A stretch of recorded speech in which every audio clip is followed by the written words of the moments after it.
Olá pessoal, tudo bem com vocês? Estamos aqui para mais uma aula e hoje nós iremos falar da carta de Filipenses. Então, para que você não perca nenhum detalhe da aula de hoje, acompanha comigo os meus slides.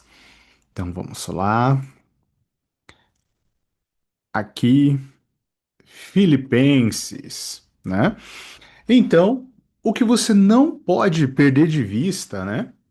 Que, basicamente, quando se trata da carta de Filipenses, nós temos que entender que Paulo está num momento ali de uma ação de graças, além de palavras de encorajamento e de exortação, a sofredora comunidade de cristãos que está em Filipos, a qual experimenta algumas lutas internas.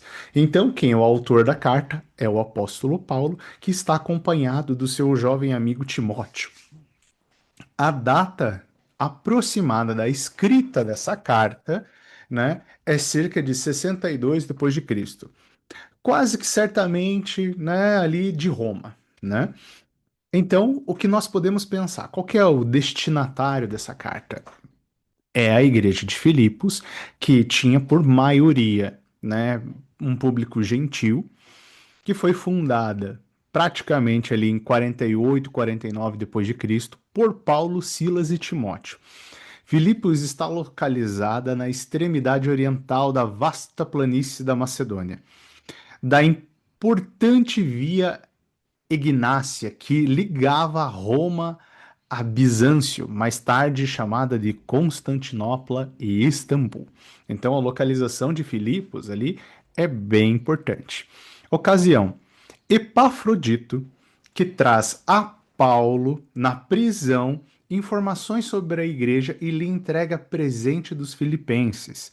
Então veja só, Epafrodito foi até Paulo e entregar informações dessa igreja e ainda entregar alguns presentes, né? Veja só, mas a questão é que Epafrodito não estava bem, né? Tendo que se recuperado de uma doença quase que fatal.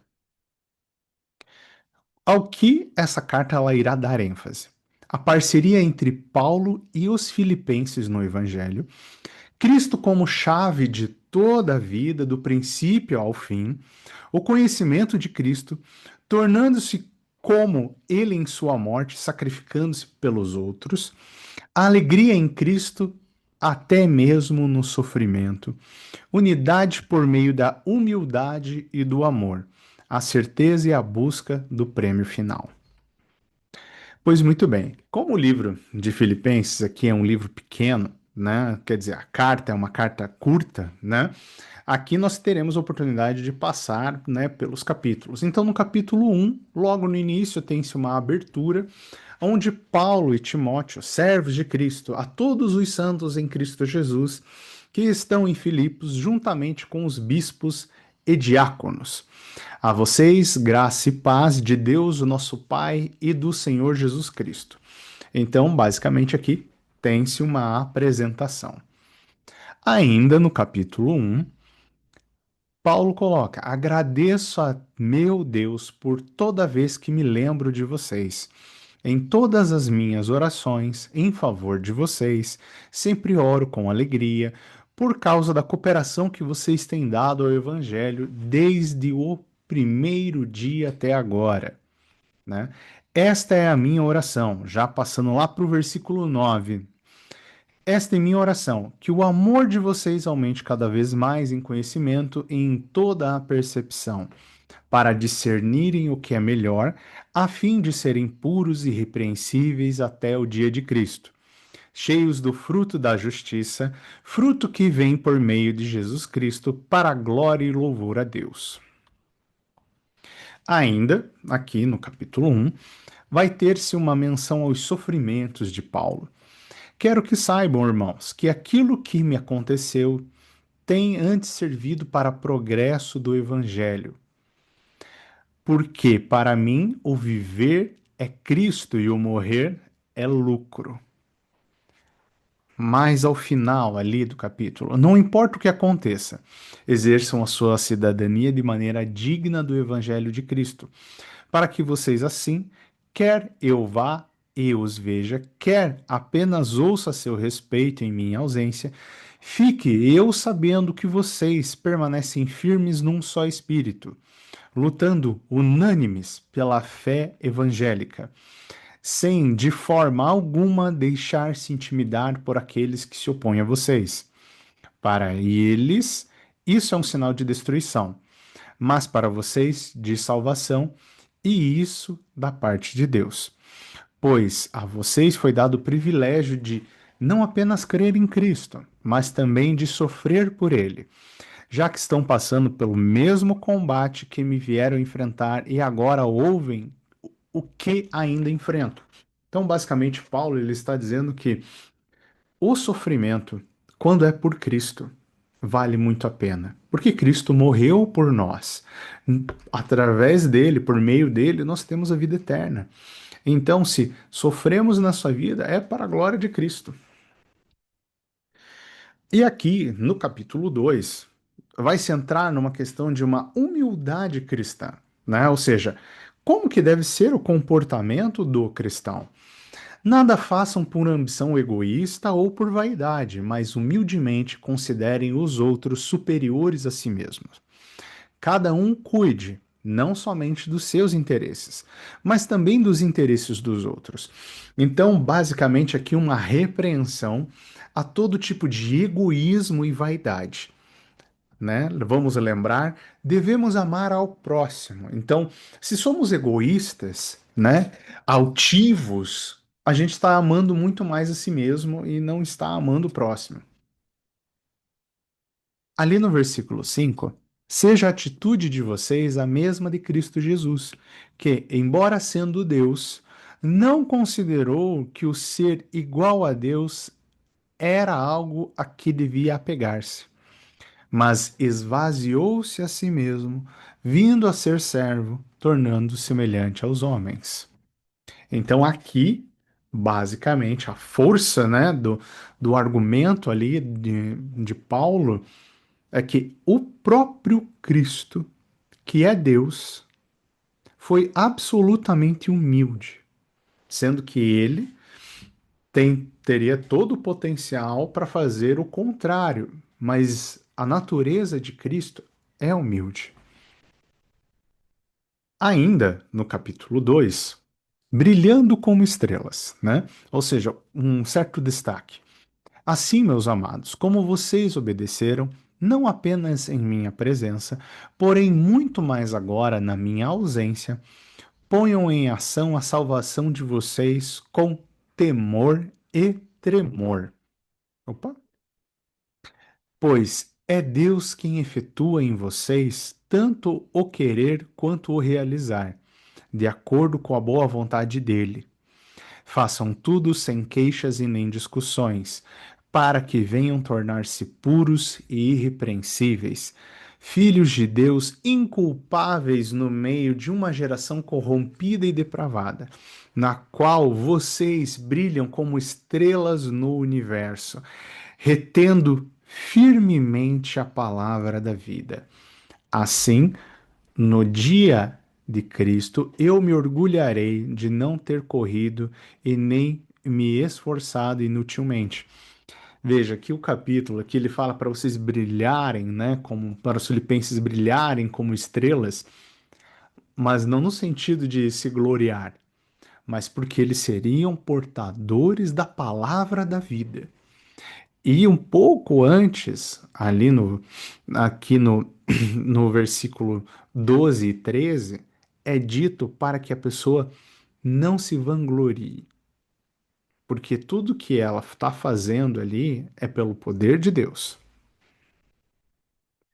Ainda no capítulo 2, espero, né? Então, aqui vai ter uma menção, né, a Timóteo e Epafrodito.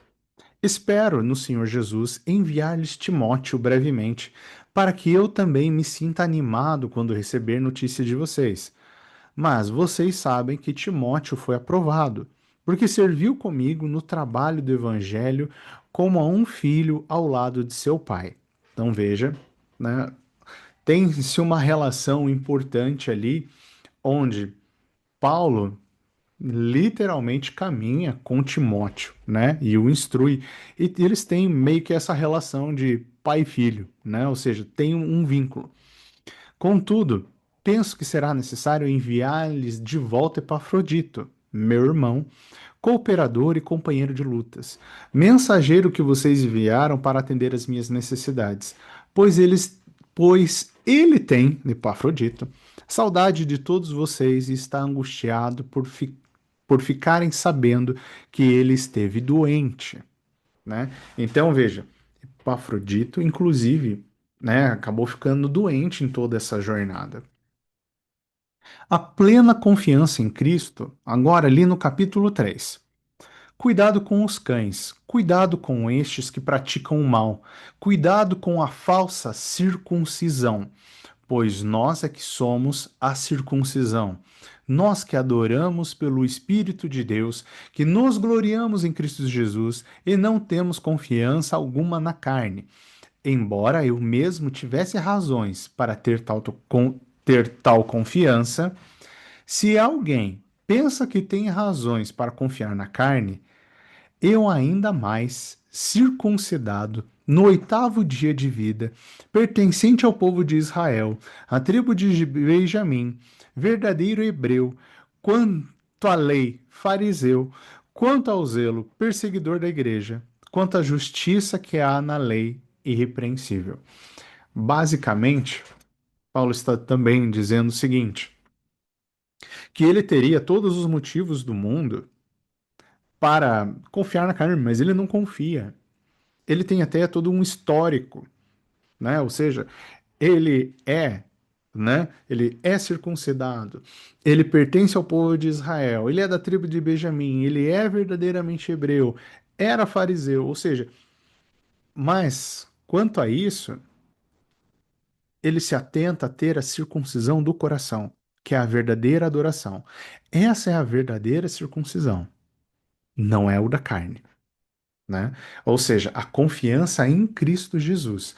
A fé é a verdadeira circuncisão.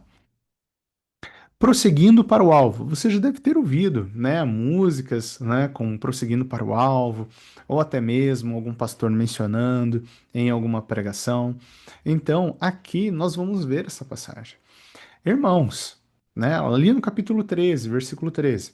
Irmãos, não penso que eu mesmo já tenha alcançado, mas uma coisa faço, esquecendo-me das coisas que ficaram para trás e avançando para as que estão adiante.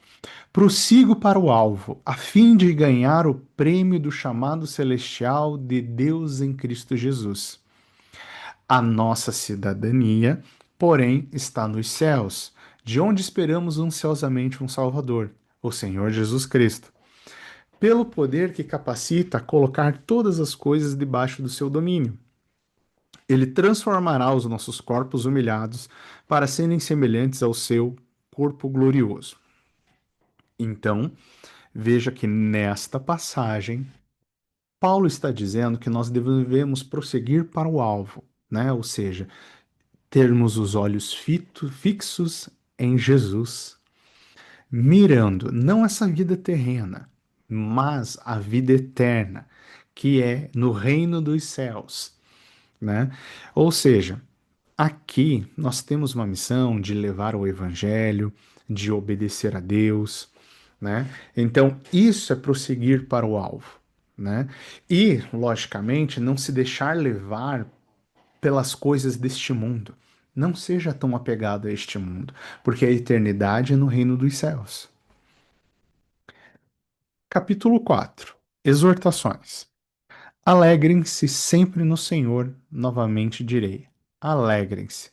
Seja a amabilidade de vocês conhecida por todos.